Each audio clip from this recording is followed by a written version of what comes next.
یہ پوری تفصیل انہوں نے بتائی۔ اس فیملی کا تعلق سعودی عرب سے ہے، اور آپ دیکھتے ہیں کہ آج کل میڈیا پر ایسے پروگرامز بھی ہوتے ہیں نا کہ کوئی بتاتا ہے میں شیعہ کیوں ہوا، کوئی محقق تحقیق کرنے کے بعد بتاتا ہے۔ یہ ویڈیو عراقی پرفیوم ابو الفضل کے تعاون سے پیش کی جا رہی ہے، جو کہ پاکستان میں لانچ ہو چکا ہے۔ بہترین خوشبو ہے، اور اسے ابو الفضل اس لیے کہا جاتا ہے کیونکہ حرم حضرت عباس میں یہی خوشبو استعمال کی جاتی ہے۔ آرڈر کرنے کے لیے واٹس ایپ نمبر پر رابطہ۔ بسم اللہ الرحمن الرحیم، السلام علیکم مومنین اکرام، امید ہے آپ سب خیر و عافیت سے ہوں گے۔ سلامت رہیں وہ دل کہ جن دلوں میں محبت اہل بیت علیہم السلام ہے، محبت امام حسین علیہ السلام ہے، اور یقیناً یہ کسی نعمت سے کم نہیں ہے، یہ ایک بہت بڑی پروردگار کی عطا ہے، اور یہ امانت ہے جو کہ مومنین کے دلوں میں ہے۔ ہر کسی کو یہ نعمت، یہ امانت نصیب نہیں ہوتی، بڑے نصیب والوں کو ملتی ہے۔ جن کے دلوں میں محبت اہل بیت ہے ان کو شکر ادا کرنا چاہیے پروردگار کا کہ یہ چنے ہوئے لوگ ہیں جن کو یہ محبت اہل بیت نصیب ہوتی ہے۔ اور دنیا میں بڑی بڑی مشکل چیزیں جنہیں حاصل کرنا لوگ سمجھتے ہیں کہ جی اس چیز کو حاصل کرنا مشکل ہے، یہ کام کرنا بڑا مشکل ہے، وہ مشکل کام تو اپنی محنت سے کوئی کر سکتا ہے، لیکن یہ واحد چیز ہے کہ جو صرف نصیب سے ملتی ہے، اس کا تعلق صرف اور صرف نصیب سے ہے، اپنے محنت سے، اپنے کام سے یہ چیز نہیں ملتی۔ اسی لیے یہ پروردگار کی بہت بڑی عطا ہے اور بہت بڑی نعمت ہے، اس میں کوئی شک نہیں ہے۔ اور جو یہ محبت اہل بیت ہے اور لوگوں کے دلوں میں جو عقیدت اور مودت ہے اہل بیت کی، اس کا ایک بہت بڑا سبب یہ ہے کہ یہ گھرانہ وہ گھرانہ ہے کہ جس وسیلے سے مانگی گئی دعا کبھی رد نہیں ہوتی۔ پروردگار ان کے وسیلے سے مانگی گئی دعا کبھی رد نہیں کرتا، ایسا ممکن ہی نہیں ہے کہ ان کے وسیلے سے کوئی دعا پروردگار سے مانگی جائے اور پروردگار عطا نہ کرے، کیونکہ یہ ہستیاں مستجاب الدعوات ہیں۔ آپ نے دیکھا ہوگا معاشرے میں ہزاروں لاکھوں کی تعداد میں ایسے واقعات، ایسے لوگ آپ کو ملیں گے کہ جن کی حاجات اسی وسیلے سے پوری ہوتی ہیں، اور ہمارے پاس تو دوسرا وسیلہ ہی نہیں ہے، ایسا وسیلہ کائنات میں کہیں پر نہیں ہے کہ جو یہ گھرانہ اہل بیت کا ہے، اور اسی لیے یہ باب مراد بھی ہیں، ان کے وسیلے سے جو دعا مانگی جاتی ہے کبھی رد نہیں ہوتی۔ اور اس طرح کے کئی واقعات، اور صرف شیعہ نہیں بلکہ تمام مسالک کے لوگ، بلکہ دوسرے مذاہب کے لوگ، آپ نے دیکھا ہوگا، مشاہدہ کیا ہوگا کہ یہ عزاداری کے ایام ہیں تو اس عزاداری میں کس قدر دوسرے مسالک کے لوگ منتیں مرادیں ان کی پوری ہوتی ہیں، اور وہ وہاں پر آتے ہیں، اظہار عقیدت کرتے ہیں۔ اور ویسے بھی یہ دور میڈیا کا دور ہے، سوشل میڈیا کے ذریعے چیزیں منظر عام پر آتی ہیں، تو ایسا ہی ایک بہت بڑا واقعہ منظر عام پر آیا ہے کچھ ہی دنوں پہلے کربلا میں، جس کو بہت زیادہ شیئر کیا جا رہا ہے عرب دنیا میں، کہ پوری تفصیل انہوں نے بتائی۔ اس فیملی کا تعلق سعودی عرب سے ہے، اور آپ دیکھتے ہیں کہ آج کل میڈیا پر ایسے پروگرامز بھی ہوتے ہیں نا کہ کوئی بتاتا ہے میں شیعہ کیوں ہوا، کوئی محقق تحقیق کرنے کے بعد بتاتا ہے جی مجھے اس نقطے نے شیعہ کیا، مجھے اس نقطے نے شیعہ کیا، اور اس بات کے بعد میں محبت اہل بیت کی طرف آیا۔ تو ایسا ہی ایک واقعہ ابھی حال ہی میں دیکھنے کو ملا ہے کہ سعودی عرب سے تعلق رکھنے والا ایک شخص جو کہ اپنی فیملی کے ہمراہ کربلا میں آیا، اور اس نے یہ بات ساری دنیا کے سامنے رکھی، اور یہ چیزیں منظر عام پر آنی چاہیے، یہ باتیں عام ہونی چاہیے، یہ بہت بڑا ذریعہ ہے محبت اہل بیت کو عام کرنے کا۔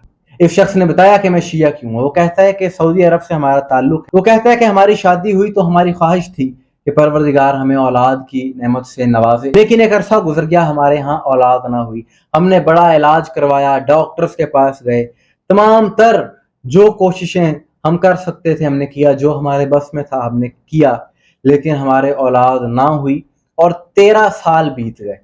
13 سال گزرنے کے بعد جب اولاد نہ ہوئی تو کسی شخص نے مجھے یہ بتایا، وہ شخص کہتا ہے کہ تم کربلا کیوں نہیں جاتے، کربلا جاؤ، وہاں پر سنا ہے کہ جو دعا مانگی جاتی ہے تو دعا کوئی رد نہیں ہوتی، اس وسیلے سے، اہل بیت کے وسیلے سے وہاں پر دعا مانگو، امام حسین علیہ السلام کے وسیلے سے دعا مانگو تو انشاءاللہ اللہ خیر کرے گا۔ کہتا ہے کہ 2 سال پہلے یعنی 2024 میں میں اور میری بیوی کربلا آئے، اور یہاں پر آ کے ہم نے سچے دل سے دعا مانگی۔ وہ کہتا ہے جب دعا مانگی تو اس کے کچھ ہی دنوں بعد اللہ نے مہربانی کر دی، اور ہمیں اللہ نے بیٹی سے نوازا، بیٹی کی ولادت ہوئی ہمارے ہاں۔ اور 2 سال بعد 2026 میں وہ شخص کہتا ہے کہ میں اپنی فیملی کے ہمراہ، اپنی بیٹی کے ہمراہ آیا ہوں، اس نے گود میں اس بچی کو بھی اٹھایا ہوا ہے۔ اور پھر وہ کہتا ہے کہ میں سمجھتا ہوں کہ یہ دعا میں نے غازی عباس کے وسیلے سے مانگی تھی، اور میں نے اپنی بچی کا نام بھی قمر بنی ہاشم رکھا ہے۔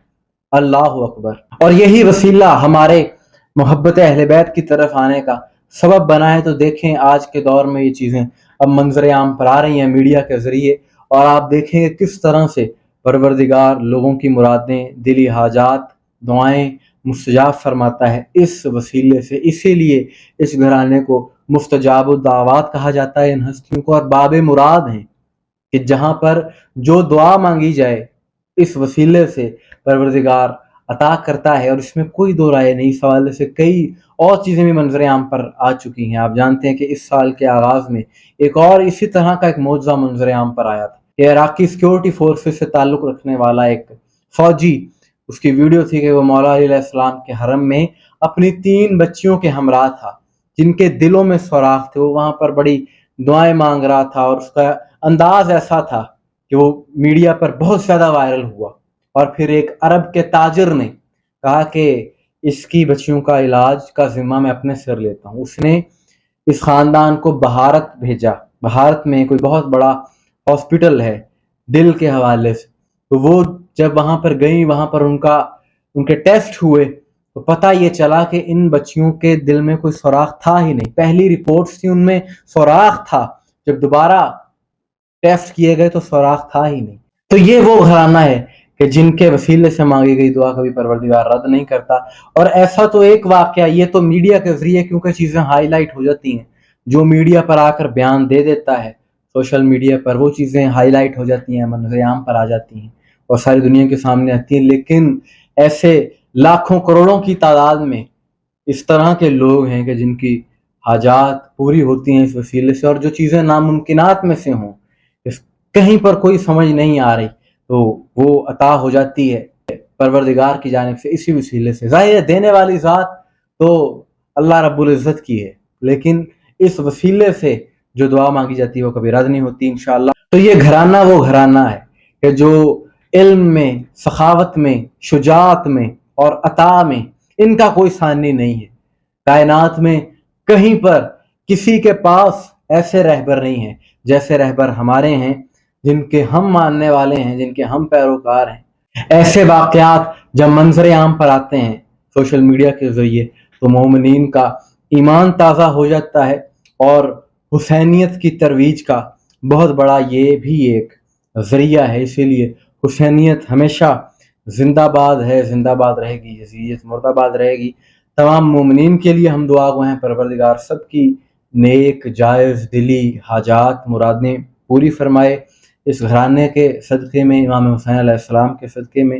اور یہ محبت اہل بیت اسی طرح سے پھیلتی رہے, پیغام اہل بیت جاری و ساری رہے انشاءاللہ. مومنین اکرام, آپ کے اس حوالے سے کیا رائے ہے کمنٹس میں ضرور بتائیے گا. مجھے دعا میں یاد رکھیے گا. السلام علیکم ورحمۃ اللہ.